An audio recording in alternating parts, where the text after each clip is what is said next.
brother made my life hell.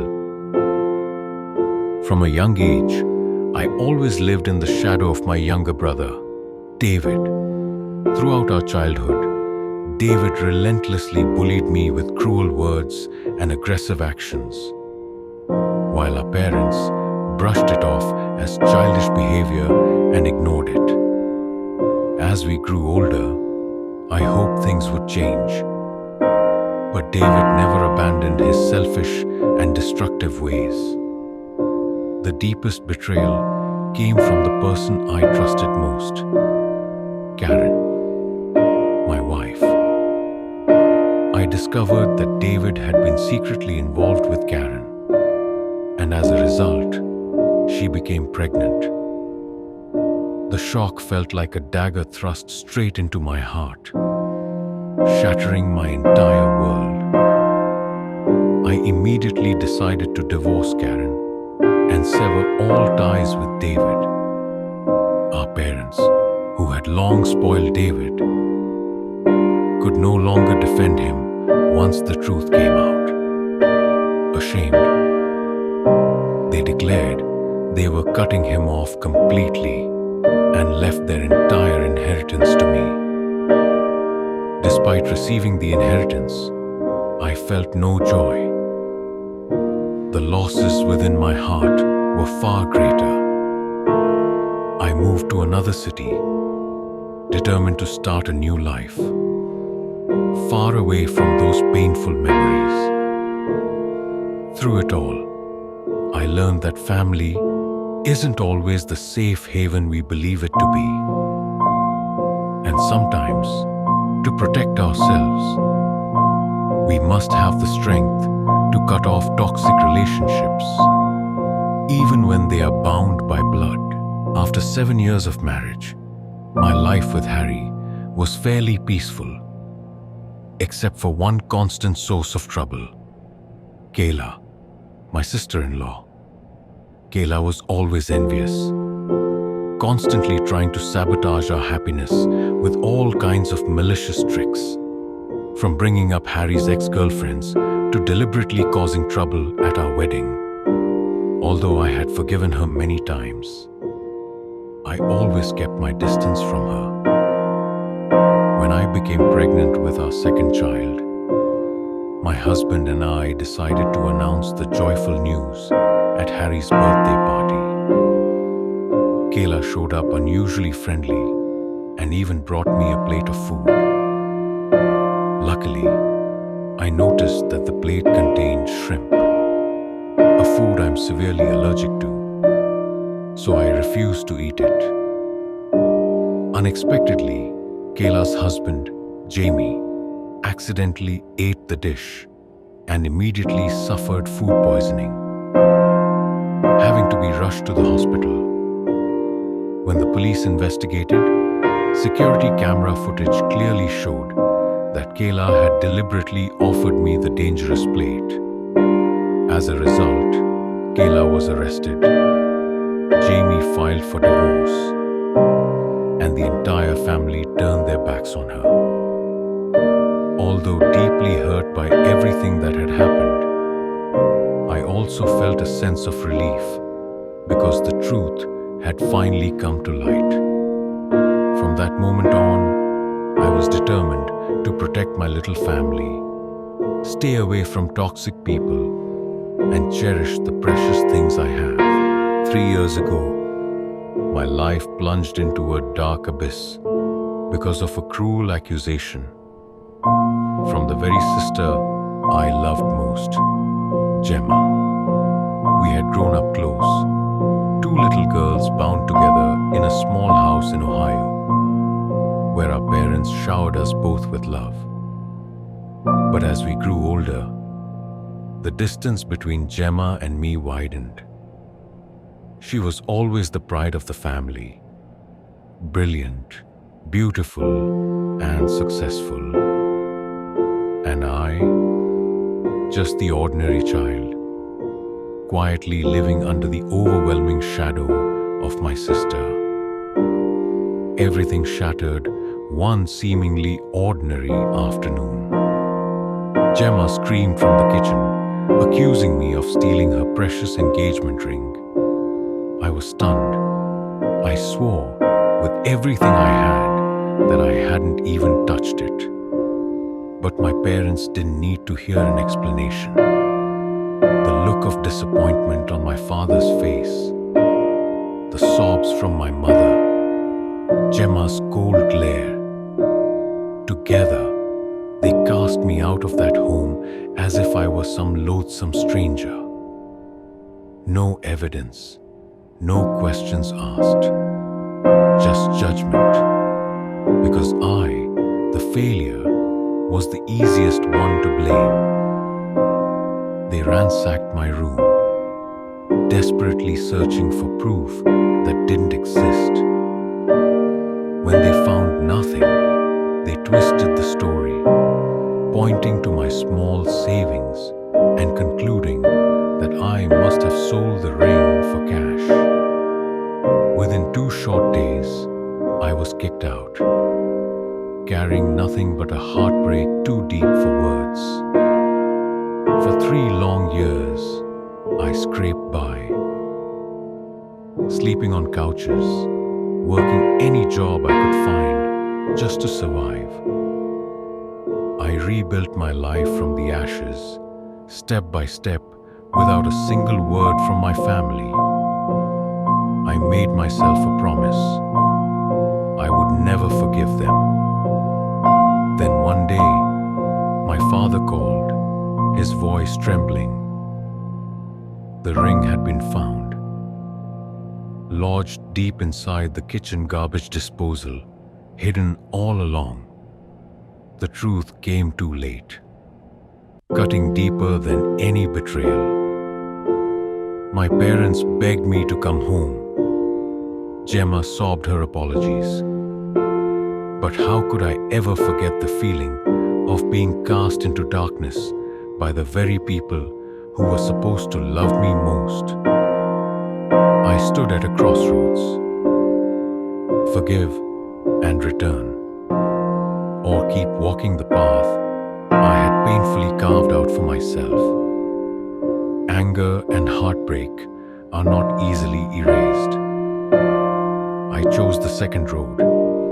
I allowed minimal contact, brief check-ins, polite conversations, but I refused to go back to being the discarded one.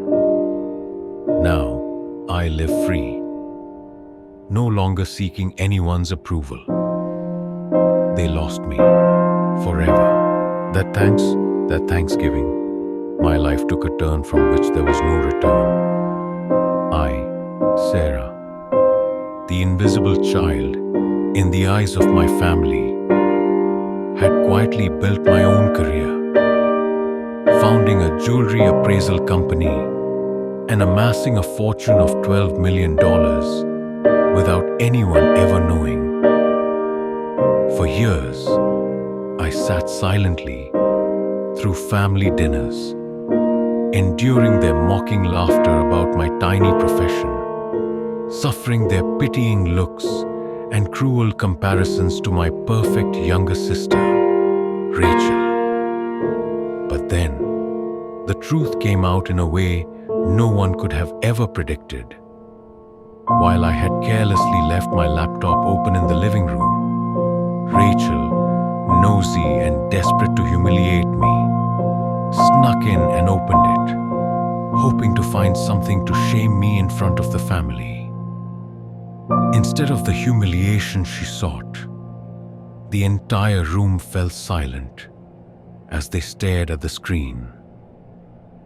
A bank account with over $12 million, contracts worth hundreds of thousands, and profit reports beyond their wildest imaginations. The heir was taut, ready to snap. My mother laughed at first, in disbelief. Then her face turned crimson with rage. She screamed across the dining table, "You have all this money, and you let this family suffer because of Rachel? You owe us." Rachel sobbed, demanding I share the fortune, because she deserved it more.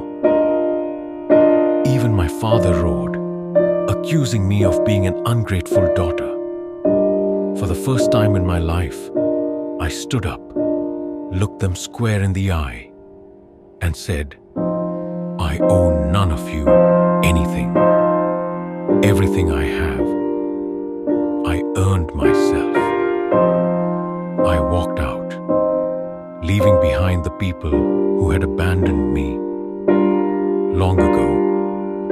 And this time, I swore I would never return. After the explosive events of Thanksgiving, I thought my family would quietly back off. But no, the nightmare was only just beginning. Within a single night, my phone blew up with dozens of missed calls and hundreds of messages, overflowing with words that were a twisted mix of sweetness and threats. My mother pleaded, do you have any idea how much this family needs the money? Rachel needs to buy a house. Your father and I need to retire. You can't be this selfish. Rachel was even more brazen. At the very least, you should give me $2 million to start my new life. I stayed silent. There was no longer any guilt or regret inside me. Only a deep, seething anger mixed with bitter sorrow. All those years, they had never once asked how I was living, what I needed. Now, they saw me as nothing more than a walking vault. The final blow came on Monday morning. I walked into my office and froze. There, seated in the reception area, were my parents and Rachel, waiting for me. This time, there was no pretense. They issued their demand plainly. Either you share your money now, or this family cuts you off for good. I smiled coldly. No need for ultimatums. As of today, this family no longer exists to me.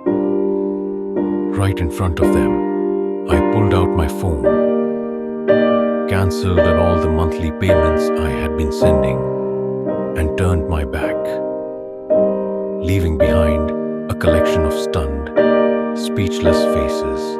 After the day I firmly cut all ties, I thought it was all over. But I had underestimated the greed and deceit of my family. Within just a few days, social media began buzzing with posts hinting at a heartless, ungrateful family member. Vague accusations about someone hoarding wealth while abandoning their struggling family. It wasn't hard to guess who was behind it. My mother and Rachel.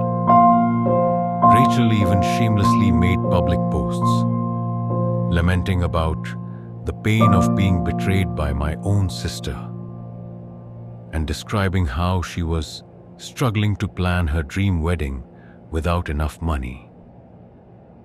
Messages from distant relatives, people whose faces I could barely recall, came flooding in. Some scolded me, others mocked me, and quite a few blatantly asked for money, throwing around phrases like, family should share with each other. With each message, the anger inside me grew stronger. All those years, I had quietly supported them. All those years, I endured their contempt and sneers. And now, for the sake of money, they trampled on my dignity, painting me as the villain in a story they crafted themselves. One evening, sitting alone in my new apartment, gazing out at the glittering city lights, I felt something strange rising within me, a feeling that was both painful and liberating. They had finally stripped off the mask of a loving family that I had clung to for so long. Now the truth was plain to see. They never loved me. They only loved what they could take from me. I made a decision. No rebuttals, no justifications. I would let them talk, let them perform, let them drown in their own lies. As for me, I chose silence. I chose freedom. I poured my energy into expanding my company, traveled the world, and built relationships with people who valued me for who I truly was, not for the balance in my bank account. Each day that passed, I felt like I was being reborn. No more heavy family dinners filled with judgmental stares. No more midnight calls demanding money. No more contempt masked under fake virtue. Now I live for myself. And the most beautiful part is, for the first time in my life, I no longer need anyone's approval. This freedom, though paid for with pain, is worth every single scar. My life took a different turn the moment I decided to let go of the expectations placed on me by my family. At first, an overwhelming emptiness consumed me. During holidays and celebrations, my heart would ache seeing others gathered warmly with their parents and siblings. But slowly, I came to realize that absence didn't make me weaker. It made me stronger. I poured my heart into my work, growing my own company and achieving successes I once didn't even dare to dream of. New friends, people who knew nothing of my past, accepted me with the purest sincerity. I no longer had to play the role of the daughter who had to earn love. No longer had to mold myself into the version my family demanded. I was simply myself, free, resilient, and proud. There are afternoons when I sit in my sunlit apartment beside the man who loves and understands me more deeply than anyone ever has, and I silently give thanks to myself. Gratitude for having had the courage to walk away, to refuse conditional love, and to choose peace for my own soul. I no longer crave praise from my parents, nor seek approval from my family. My success, my happiness, they are the clearest proof that I have won. Not against my family, but against the past that once held me captive. Looking back on the journey I've traveled, I realized that sometimes losing the approval of your family can be the sweetest gift life could ever offer. Without those days of abandonment, without those moments of collapsing under the weight of disappointment, I might never have learned how to stand on my own, how to truly love myself.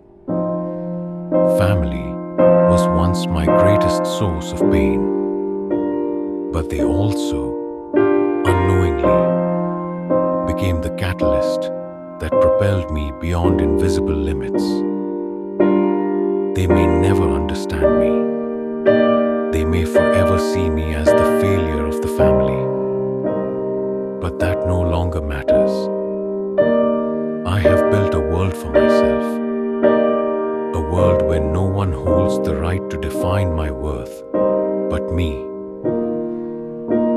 happiness doesn't lie in compliments, nor in approving glances. Happiness is waking up every morning knowing that I'm living a life I chose, built with my own two hands and my unwavering heart. Maybe I will never be the pride of my parents, but one thing is certain: I am the pride of myself.